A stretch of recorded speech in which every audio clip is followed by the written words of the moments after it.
Orang ini nyelamatin krisis di Amerika, namanya John Pierpont Morgan, yang biasa disingkat JP Morgan, seorang bakir ulung yang tak hanya mengubah dunia perbankan, tetapi juga mengantarkan Amerika ke era industri modern. Kisah hidupnya bener bikin geleng-geleng, siapa yang nyangka anak sakit-sakitan ini bisa jadi orang paling berpengaruh di Amerika, bahkan di level dunia. JP Morgan lahir pada 17 April 1837 di Hartford, ibu kota negara bagian Connecticut, Amerika Serikat. Sejak kecil, dia emang udah dikenalin sama dunia keuangan. Soalnya, JP ini emang lahir dari keluarga yang isinya duit semua. Keluarganya kebanyakan ya seorang bankir atau pemilik perusahaan. Kakeknya bernama Joseph, pendiri asuransi Aetna. Terus, ayahnya bernama Junius Spencer Morgan, juga pendiri perusahaan, tapi di bidang bisnis bahan kering. Ibunya sama saja, keturunan dari orang tersohor. Ibu JP Morgan namanya Anne Morgan, putri seorang menteri yang bernama John Pierpont. Anne dikenal sebagai seorang seniman alias penyair. Sayangnya, penyakit itu menyerang siapa saja, termasuk JP Morgan si kaya ini. Dia sedari masih kecil, sering banget sakit-sakitan. Macam-macam dah sakitnya. Kayak demam, kejang,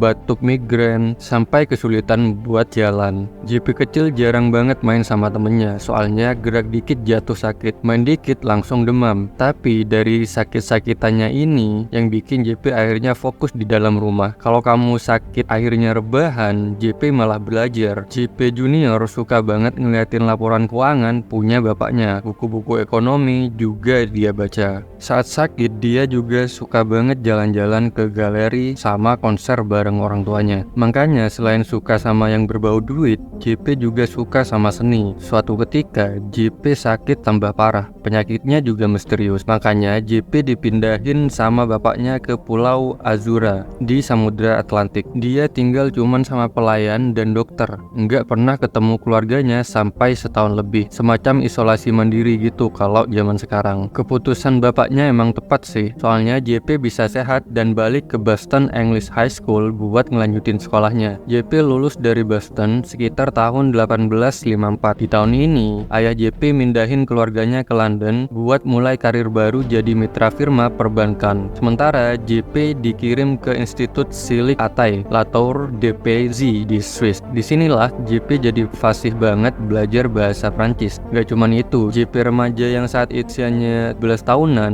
tertarik sama matematika. Biar tambah pinter, JP akhirnya disekolahin di Universitas Göttingen, Jerman sekitar tahun 1856. JP makin banyak belajar, terutama soal matematika sama bahasa Jerman. Bekal buat masa depannya, JP juga dapat penghargaan loh di sini. Tapi bukan dari kedua bidang itu, melainkan bidang dari sejarah seni.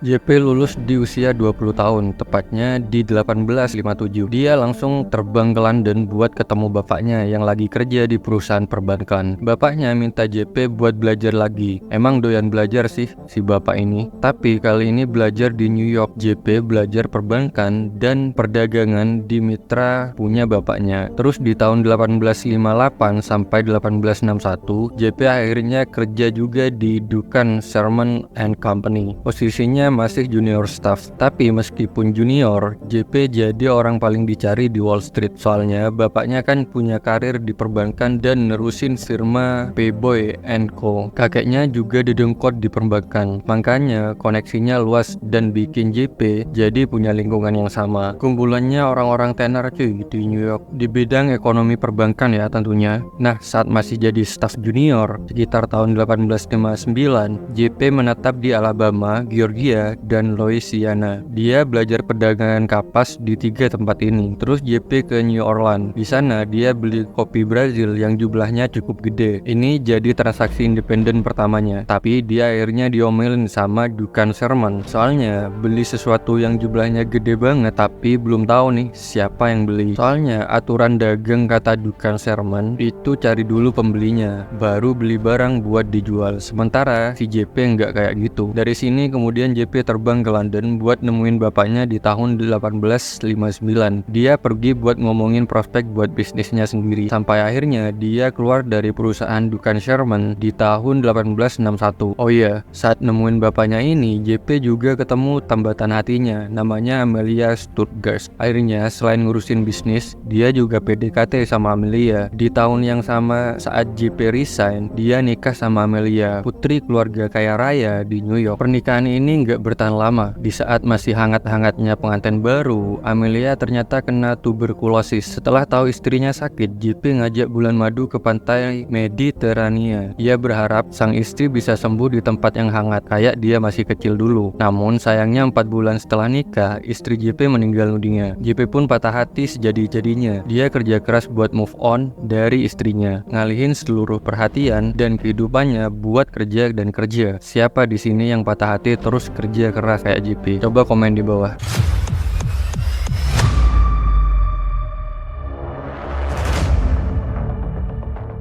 Di tahun 1861, tahun yang sama saat JP resign dan menikah, ada perang saudara di Amerika. Ini bikin semua warga yang laki-laki harus ikutan perang. Tapi tentu saja JP nggak ikutan perang. Dia bayar $300 ke tentara pengganti. Nah, saat semua ribut perang, JP malah beli 5.000 senjata karbin bekas dari pemerintah Amerika yang harganya $3,5. Terus senjata ini dikasih ke John Hull buat diperbaiki. 5.000 senjata bekas ini akhirnya kelihatan baru dan bisa dipakai kembali. Kemudian JP jual lagi ke pemerintahan Amerika dengan harga $22. Bisa dilihat kan keuntungannya berapa? Di saat orang pada susah karena ikutan perang, JP malah untung gede.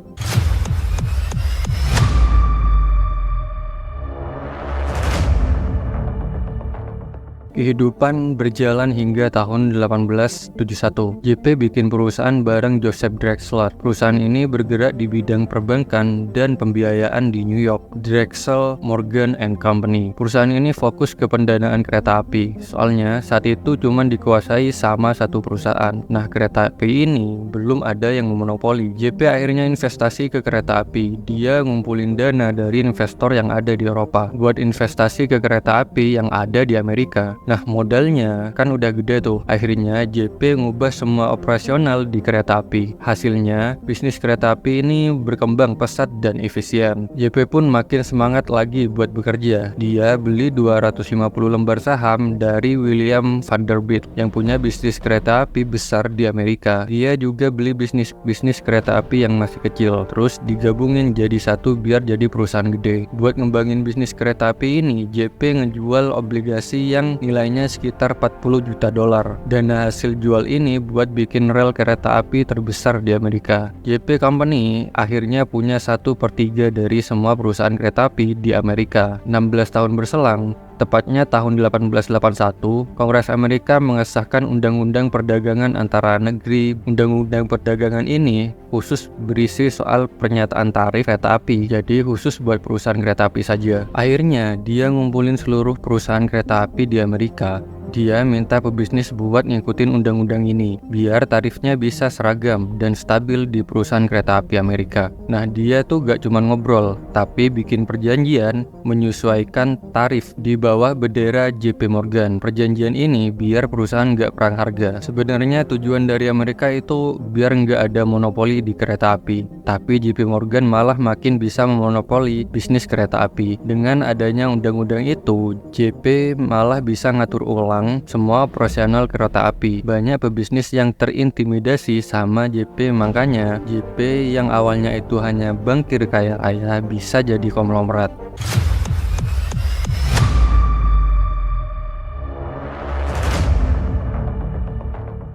Thomas Alva Edison ngenalin penelitiannya lampu listrik di September 1878. Dia pun mengundang wartawan buat ngenalin penemuannya saat itu. Namun ternyata Edison punya masalah di dana. Dia bilang kalau mau ngelanjutin proyeknya, dia harus punya dana. Meski saat itu Edison agak khawatir kalau dapat suntikan dana dari orang yang berpower. Dia khawatir karena harus ngembaliin duit mereka dan kesepakatan lainnya. JP kemudian mendengar masalah itu. Dia yang saat itu getol buat ngembangin perusahaannya langsung mendekati Edison dan menawarkan suntikan modal. Lalu proyek ini selesai di tahun 1879 dan dapat hak paten di bulan November tahun itu. Setahun kemudian, lampu temuan Edison ini akhirnya menerangi Amerika. Semua orang takjub dan JP langsung minta Edison buat produksi dan menyempurnakan lampu listrik ini. Edison Electric Light Company kemudian berkembang menjadi General Electric telah merger dengan Thomas Howson Electric Company pada tahun 1892. Perkembangan ini dengan dukungan dari JP Morgan, meski pada akhirnya hubungan keduanya jadi kurang baik sebab Edison tertekan karena JP meminta adanya pengembangan secara terus-menerus.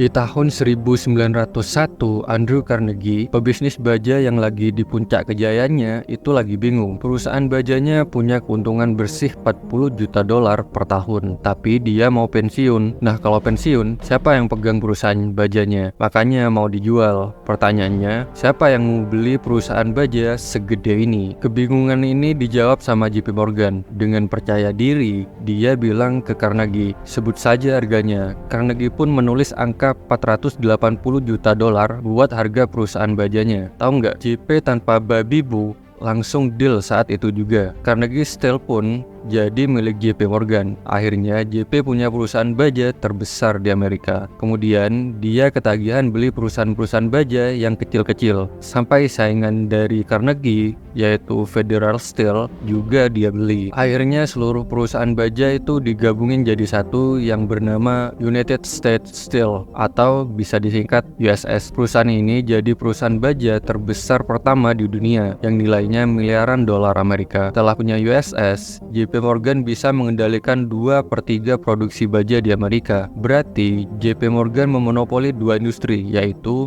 kereta api dan baja. Dan faktanya, kedua industri ini yang terbesar di Amerika.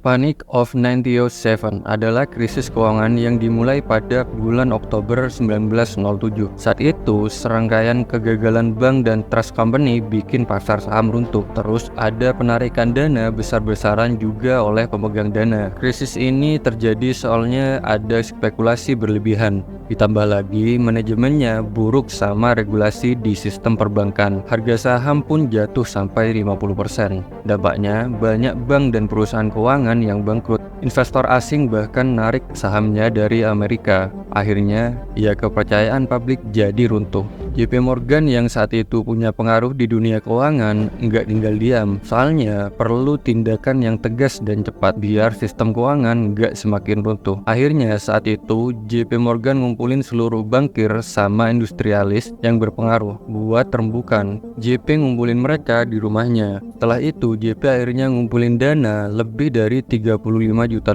Amerika dari pengusaha kaya raya sama bank-bank besar. Nah, JP minta mereka buat deposit ke bank-bank yang hampir bangkrut biar besoknya bisa beroperasi lagi buat nasabah. Terus bank-bank kecil sebisa mungkin diselamatin sama yang besar. Tindakan JP Morgan pada saat itu nggak hanya menyelamatkan banyak lembaga keuangan dan ekonomi Amerika, tapi juga membawa perubahan besar dalam regulasi keuangan. Krisis ini juga nunjukin perlunya bank sentral yang lebih kuat dan terpusat buat ngelola likuiditas dan menstabilkan sistem perbankan. Padahal saat itu usia JP udah 70 tahun, terus udah mulai sakit-sakitan, batuk, dan lainnya. JP bisa ngumpulin konglomerat, investor, dan seluruh orang penting di Amerika. Kemudian bisa nyelamatin krisis ekonomi dan ngembalikan kepercayaan orang Amerika buat ke bank lagi. Teman-teman yang belum tahu lengkapnya JP Morgan beli perusahaan baja ke orang seperti apa, kalian bisa nonton video ini.